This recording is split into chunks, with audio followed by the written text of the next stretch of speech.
Paul Wilson. And Chris Emke. And you're listening to Diesel Performance Podcast. Guys, we got another UCC competitor here today. Chris, why don't you walk us into this one? Logan Epling's been making some noise the last couple years. Fellow Cummins enthusiast, right? So, Logan, how the hell are you? I'm doing all right. How are you doing? We're doing peachy. It's good. We get just every one of these. I just think how much closer we are because we're doing interviews every 2 days or so. Michael Brown just announced it's 15 days away. Yeah, I'm like, fuck, that man, doesn't feel that's good. Terrible. Like it's awesome, but it's exciting. Terrible. It's exciting, but we have a lot to do. Logan, how about you? Where are you at in your build right now? Is the truck up and rolling, ready to race? It is sitting on 4 jack stands right now. We finished the steering linkage up last night. I picked up the new wheels and tires this morning for it. UCC. So it's ready. I mean, basically it's ready. Yeah. It's as ready as it can be today. Okay.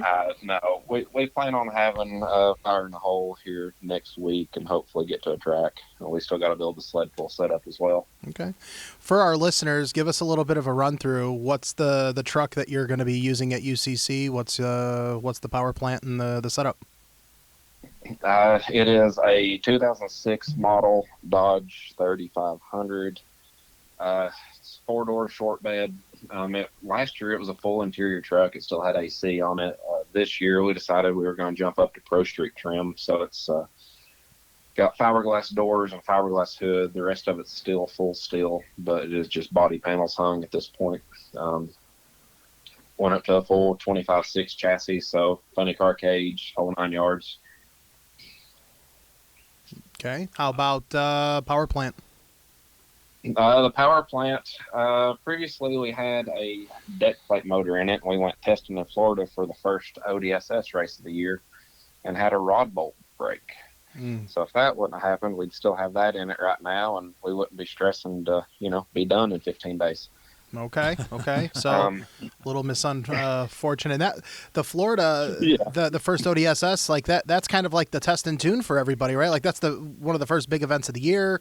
Get the truck out, right. See how everything goes, and then you have a unfortunate circumstance. Yeah. Well, right before that, we went and about a month before that, we had a dyno session at Blake's event there in Middle Tennessee, and it did pretty decent. It did somewhere around 2,300. On the dyno. So I think that may have been the root of maybe hurting the motor, but regardless, it was, a fresh motor build. It shouldn't have went down that easy. Right.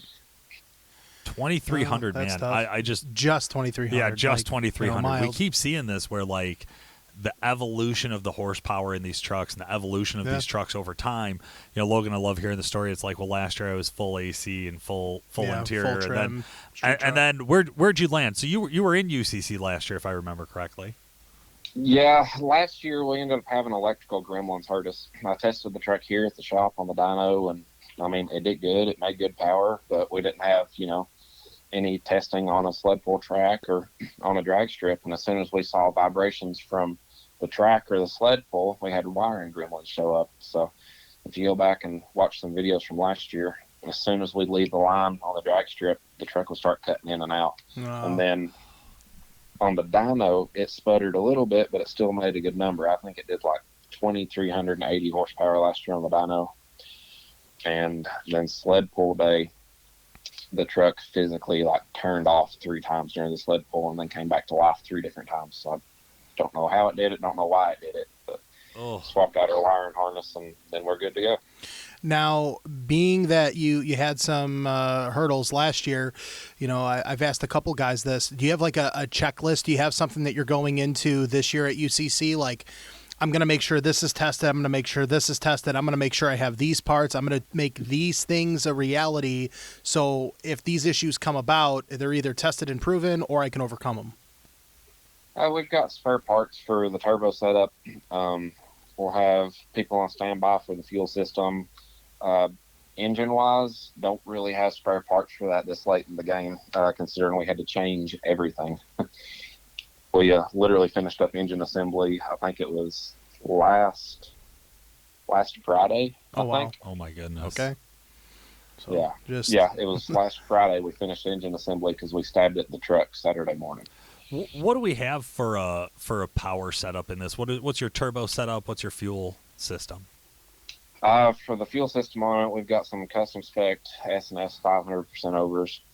We got two 14 millimeter reverse rotation Exergy race pumps. For the turbo setup, we've got a forced inductions 485 and a GT55 114 for the dyno and sled pull setup, and then the drag race setup, we've got a stainless 5-blade 495, and then got a tripler nitrous setup on it.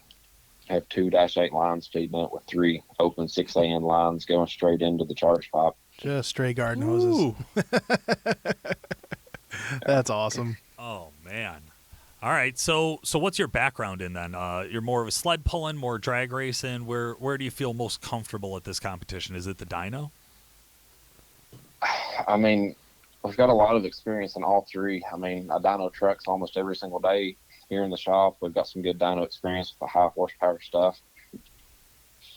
I grew up in the drag racing and sled pulling stuff. As far as drag racing goes, I think that is the least tested that this truck has been. So that'll probably be a struggle with this chassis. The way the chassis sits right now, it's had 2 launches on it, and that's it. Wow. Oof. So that's the reference of maybe try to get to the track before UCC comes. Right. You going to hook up to a sled and try to get a sled pull in, or there's probably not any sled pulling yet going on, I would expect. No, we don't really have any sled pulling before then. We typically have, our local volunteer fire department usually has a sled pull like the week before. Oh, wow. So, yeah, I have not heard anything about it this year, though, so I guess it's up in the air if we're actually going to have one or not. I hear you. How big of change-ups are you planning on the truck? You had mentioned your sled pull setup. Are you one of these that's going to weight box it and swap the tires, or how much work do you plan on doing to the truck at UCC? Don't plan on touching it other than swapping tires and putting a weight box on. Okay. That is the plan there, and then, we'll have to bolt the hitch on. We're building a drawbar setup that bolts on the rear frame. Okay. All right. Now, going into a setup like that, you had mentioned like spare parts are limited, pretty simple changes. Where are you hoping to place overall? What's the goal? Do you think this is a first place truck? Going into this year, I would say we have, the truck to win everything. It's just a matter if everything holds together. The truck should run a 490 to a 50 in the 8th if everything works like it should. We're shooting for 33 to 3,400 horsepower on the dyno. And then on the sled pull, as long as we make a full pull, we're right there. Now, what's your record horsepower? I know that the engine has changed. I understand that. But what's the most that you've ever made on this truck horsepower-wise? On the old setup, we did 2,400 with this setup. Okay. And that's fuel and nitrous, I expect? Yeah. Right? Yep. Okay. Fuel and nitrous with a messed up wiring harness. We don't spend a lot of time on the dyno with this truck. Okay. Very cool. So what are the guys that, I know you're in the industry, you're friends with a lot of the competitors, but who are some of the guys that, you're wanting to compete or put your truck up next to? Like, who are some of those names that you want to call out? At UCC, I guess our big competition would be Hunter Coffey's truck. It's a proven chassis. It's been proven before he owned it, and now that he owns it, it still runs great. It does good on the track. It does good on the dyno. They've got the sled pull setup figured out. And then Kenny Bruner's back this year. Kenny's a good friend, and we're there to help him. I told him, I said, I'll help you any way I can. I said, I won't hold back on you. So I hope you beat me. That's obviously awesome. We have the competition. Yeah. No, you got to have, we've seen over the last few years, right? Like Paul and I will interview guys and we try to get people to talk shit. No one wants to talk shit. Everybody is willing to lend a helping hand though, competitor to competitor. And that just goes to show the strength of the community, right? In the competition. Right. You're so positive about it. I always think the exact opposite. I'm like, in the pits, these guys are motherfuckering somebody. Like somebody's an asshole. There's just, we've all been to UCC. somebody's the asshole. It's probably Chris. I don't care who you are. You walk up to me and need help, I'll help you out best I can. Oh, that's awesome. They're probably motherfucking the promoters for why are these rules and regulations the way Cyril, they are. That's how it goes. Yeah, that tracks. Okay. It's promising to be a wild time. I've said this about UCC after attending for a few years. Fridays, the drag racing, we're guaranteed to see somebody break. Unfortunately, it's always happened. Yep. Somebody drops out Friday because of catastrophic failures. Saturdays, the dyno. We've never had a UCC where somebody didn't drop out after the dyno. Yeah. It will kill somebody's truck. Promise. We hope that it does it safely and nobody gets hurt. Right. That's number one for us. And then the sled pull is kind of the whoever's left. So when it comes down to sled pulling, what we've seen in the past is a lot of drag racers make it through this, and their only sled pull experience is UCC. We have a couple. Now that's not you this year, Logan. So if you're looking at this, what's the strategy? Let's assume that you crush it at the drag strip, you pull the 490, which is fucking fast, if we're just being honest. That's going to rack you up some good points. Just regardless of where everybody else falls, it might be first, it might be, top 5, something like that. But a 490 is going to be a killer number. Mm-hmm. If you could pull 3,300 on the dyno at UCC, and I know all the stars have to align to put that together, it lands you at that sled pull. What's the strategy at the sled pull? Is this balls out, I don't care about the truck, I want the win? Is this play it safe and just full pull is all you need? Like, how do you approach this from a strategy standpoint? Well, I guess it really depends. Like you said, if all the stars align and we do good on the track, do good on the dyno, I'm not really one to play it safe on stuff. I like to swing for it on a lot of things.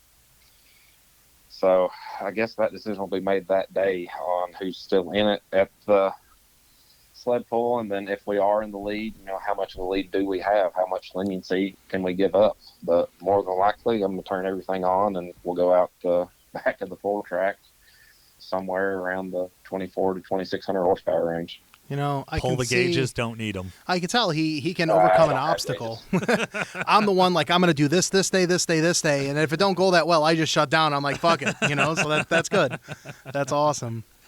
All right. So you're gonna take a look and see where you're at and try to be smart about it. But I love the leniency towards recklessness. That always excites me. That always puts on a good show. Yeah. What we've seen though is we've seen that track change pretty dramatically from first to last. You were there last year. Do you think it was better at the beginning or at the end? I don't know.